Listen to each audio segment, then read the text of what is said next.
अब हजरत नूह अलैहिस्सलाम का वाक़या आप में से बहुत से अहबाब ने सुन रखा है। आप अलैहिस्सलाम के दौर में जब आपकी कौम, जिसको कौम नूह कहा जाता है, वो सरकशी की हद से गुजर गई और उन्होंने हजरत नूह अलैहिस्सलाम की बताई हुई तमाम तालीमात को ठुकरा दिया और आपसे दूरी इख्तियार करने की कोशिश की, तो तब अल्लाह तबारक व तआला की जानिब से कौम नूह अलैहिस्सलाम पर एक निहायत शदीद किस्म का अजाब आया। और उस अजाब का अगर मवाजना किया जाए तारीख के किसी भी और अजाब के साथ, तो ये उन सबसे बड़ा इसलिए था क्योंकि इसमें पूरी कायनात में मौजूद तमाम जो जानदार थे उनको ख़त्म कर दिया गया, मासवाए उनके जो कि हज़रत नूह अलैहिस्सलाम की कश्ती में सवार थे। अब सवाल ये पैदा होता है कि बिल्ली की जो पैदाइश है या बिल्ली को पैदा करना है वो हज़रत नूह अलैहिस्सलाम की कश्ती से किस तरीके से मुंसलिक है। इसकी तफसीलात से आपको आगाह किया जाएगा। इससे पहले कि वीडियो में आगे टी के निशान को दबाकर आने वाली वीडियोस की इन्फॉर्मेटिव जो है वीडियोस उनकी अपडेट्स को ऑन करने के लिए अब आपने बेल आइकन यानी घंटी के निशान पर क्लिक करना है ताकि आपको उनकी अपडेट्स वक्तन फवक्तन मिलती रहें। अब जब हज़रत नूह अलैहिस्सलाम ने अपनी कश्ती में तमाम जानदारों का एक एक जोड़ा रखा, तो आपने कुछ चूहे जो हैं वो भी अपनी कश्ती पे रखे, जिनमें से एक बड़ी तादाद जो है वो जर्मिनेट हुई, यानी कि चूहों की तादाद बढ़ती गई। क्योंकि जाहिर है कि जहाँ पर भी जोड़ा रखा जाएगा तो वहाँ पर जो जिनसी तौलीद का अमल है वो तो चलेगा, वो इंसानों में और जानवरों में दोनों में एक ही तरीके से चलता है। और चूहा वो इंसानों के साथ कुछ इस तरीके से ताल्लुक रखता है। अगर हम बायोलॉजिकल क्लासिफिकेशन में देखें तो चूहों का और इंसानों का जो ताल्लुक है वो मैमल्स से है, जो कि जानदारों का एक गिरोह है। जब उन चूहों की तादाद जो है वो हद से गुजर गई, हद से बढ़ गई, और जब हज़रत नूह अलैहिस्सलाम की उस कश्ती में मौजूद चूहे बहुत बड़ी तादाद में हो गए, तब हज़रत नूह अलैहिस्सलाम ने अल्लाह तबारक व तआला से ये दुआ की कि या अल्लाह, ये तो हमारे लिए मसला क्रिएट कर रहे हैं, मसला पैदा कर रहे हैं, इनके खात्मे के लिए कुछ ना कुछ जो है वो पैदा किया जाए। तो तब बिल्ली जो है उसकी पैदाइश जो है वो वकूफ़ पज़ीर हुई और बिल्ली पैदा हुई। और बिल्ली चूहों की तब से लेकर अब तक आज तक जो है वो एक शिकारी है और उसने चूहों की उस बड़ी तादाद को ख़त्म किया, जिसकी वजह से एक तवाज़ुन पैदा हुआ और उसी तवाज़ुन की बिना पर आने वाली जो जनरेशन्स हैं उनके अंदर एक मतवाज़न तरीके से जानदारों की तादाद आगे बढ़ी।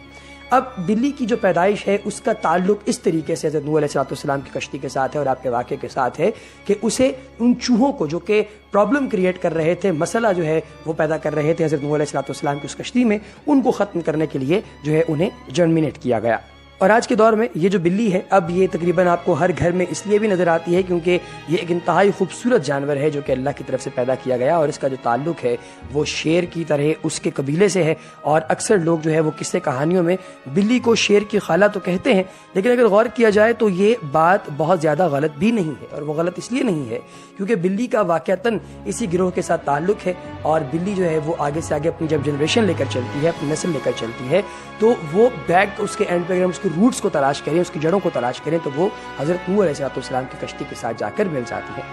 अब आगे बढ़ने से पहले आप दोस्तों को ये भी बताता चलूँ कि चूहे जो हैं वो बिल्ली से इतने ज़्यादा डरते क्यों हैं, इसकी साइंसी कोई बुनियाद भी तो होनी चाहिए। मुहक्किकीन के मुताबिक बिल्ली के पेशाब में मौजूद जो केमिकल है उनकी बू चूहे के लिए खौफ का बाइस बनती है। माहिरीन को मालूम हुआ है कि जब छोटे चूहों को बिल्ली के पेशाब में मौजूद केमिकल की बू सूंघाई जाती है तो वो अपने दीगर चूहों की निस्बत अपनी बाकी ज़िंदगी में बिल्ली की खुशबू से कतराने की कोशिश जो है उसको कम कर देते हैं। मुहक्किकीन ने इन नताइज को प्राग में सोसाइटी बराए तजर्बाती हयातियात के सालाना इजलास के मौके पर पेश किया। इससे कबल मॉस्को में institute of ecology and evolution ने बताया था कि बिल्ली के पेशाब में मौजूद ये मुरक्कब, जिसे फ्लेनिन का नाम दिया गया है, ये चूहिया में अस्कात हमल का बाइस बनता है। तहकीक में शामिल डॉक्टर वीरा वोजेनसिकिया के मुताबिक बिल्ली के पेशाब में मौजूद इस मुरक्कब की बू का नफ्सियाती तौर पर रद्द-ए-अमल होता है और तहकीक के मुताबिक चूहे में केमिकल सूंघने की हिस्स की बदौलत जब वो इस मुरक्कब की बू सूंघता है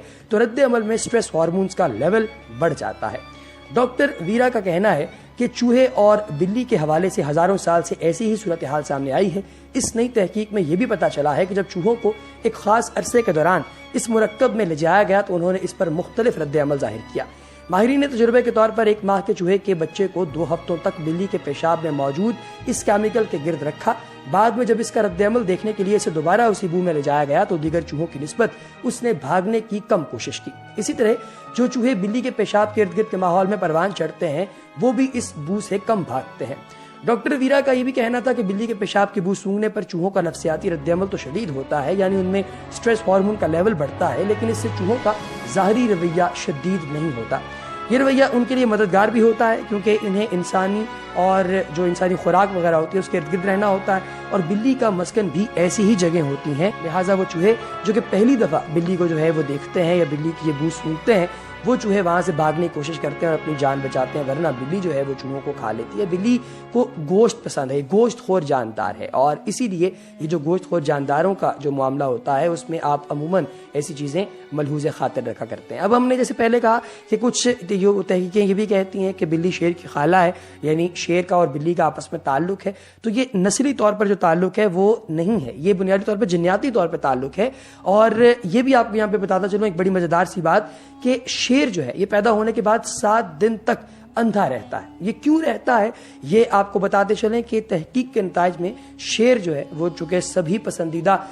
جو لوگ ہیں جن کا پسندیدہ حیوان ہے، اس طاقتور جانور کی کچھ خصوصیات ایسی ہیں جن سے لوگوں کی ایک بڑی اکثریت ناواقف ہے۔ تحقیق کے مطابق نر شیر شکار کر کے ایک طرف ہٹ کر مادہ شیر اور بچوں کو پہلے کھانے کا موقع دیتا ہے، جبکہ کئی ببر شیر پہلے اپنا پیٹ بھرتے ہیں پھر دوسروں کو موقع دیتے ہیں۔ اب شیر گھات لگا کر جو حملہ کرنا ہے اسے پسند کرتا ہے۔ بھارت میں ایک ایسا علاقہ بھی ہے جہاں شیر بستے ہیں، وہ دیہاتی سر کے پیچھے انسانی جانوروں کا ماسک پہنتے ہیں تاکہ شیر انجان جان کر حملہ نہ کرے۔ شیر بلی کی طرح خرخرا نہیں سکتا، وہ سکون یا خوشی ظاہر کرنے کے لیے اپنی آنکھیں بند کر لیتا ہے، یوں شیر دکھاتا ہے کہ اسے آپ سے کوئی خطرہ نہیں ہے۔ شیروں کی آنکھ میں گولی جو ہے وہ پتلی ہوتی ہے، جبکہ گھریلو بلیوں کی جو پتلی یہ جو بلیاں ہیں ان کی پتلی یہ لمبوتری ہوتی ہے۔ اس کی وجہ یہ ہے کہ بلی جو ہے اس رات کو اور شیر صبح یا شام کو عموماً دھاوا بولتے ہیں۔ بلی کے برعکس شیر رات کو صاف صاف نہیں دیکھ سکتے، لیکن پھر بھی ان کی نظر انسان سے 6 گنا زیادہ تیز ہوتی ہے۔ ہر شیر جنگل میں اپنے مخصوص علاقے میں رہتا ہے، جس کے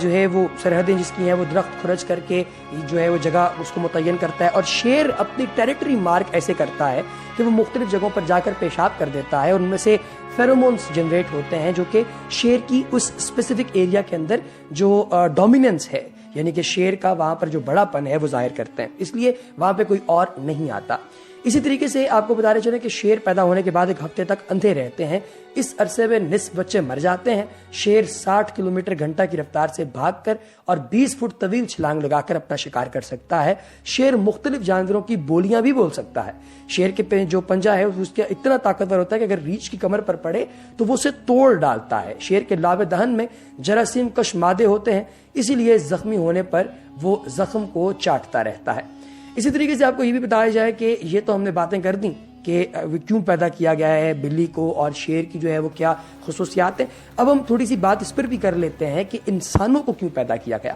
ناظرین، اللہ تبارک و تعالیٰ سورہ ذریات میں فرماتا ہے کہ اور میں نے جن اور آدمی اسی لیے پیدا کیے ہیں کہ وہ میری عبادت کریں۔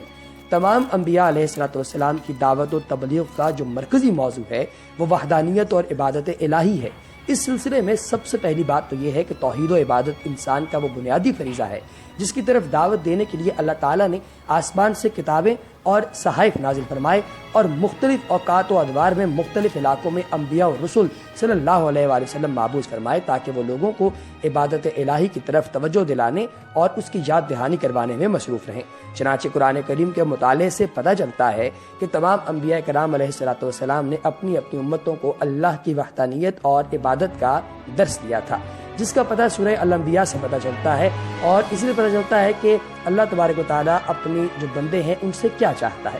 ارشاد باری تعالیٰ سورہ یاسین کے اندر کہ اے آدم کی اولاد، ہم نے تم سے کہہ نہیں دیا تھا کہ شیطان کو نہ پوجنا، اس کی عبادت نہ کرنا، وہ تمہارا کھلا دشمن ہے، اور یہ کہ میری ہی عبادت کرنا یہی سیدھا راستہ ہے۔ احباب، یہ باتیں جو آپ دوستو احباب کے ساتھ ہم جو پہنچا رہے ہیں آپ تک، یہ ہے کہ اگر آپ کبھی بھی خدا کی ذات سے انحراف کرتے ہیں تو پھر آپ الٹیمیٹلی تیار رہیے کہ آپ کے اوپر جو معاملات مسلط کیے جائیں گے وہ آپ کے لیے کچھ خاص اچھے نہیں ہوں گے۔ تو یہ چیزیں انسان کو خدا کے مزید قریب کرتی ہیں اور اللہ تبارک و تعالیٰ کی وحدانیت اور خدائے بزرگ و برتر کی جو انسان کے اوپر ڈومیننس ہے اس کو ظاہر کرتی ہیں۔ لہٰذا ان پر غور و فکر کرنا ہر ذی شعور پر فرض ہے، اور اگر وہ اللہ کی طرف طرف نہیں پلٹتا، خدائے بزرگ و برتر کی جو بتائی ہوئی احکامات، جو بتائے ہوئے راستے ان پر اگر وہ نہیں چلتا تو اس کا انجام اس کے حق میں بہت برا ہوتا ہے۔ اس کے ساتھ ہی اسلام ایڈوائزر سے ابھی تک کے لیے دیجیے اجازت، اگلی ویڈیو میں دوبارہ حاضر ہوں گے، تب تک کے لیے اللہ نگہبان۔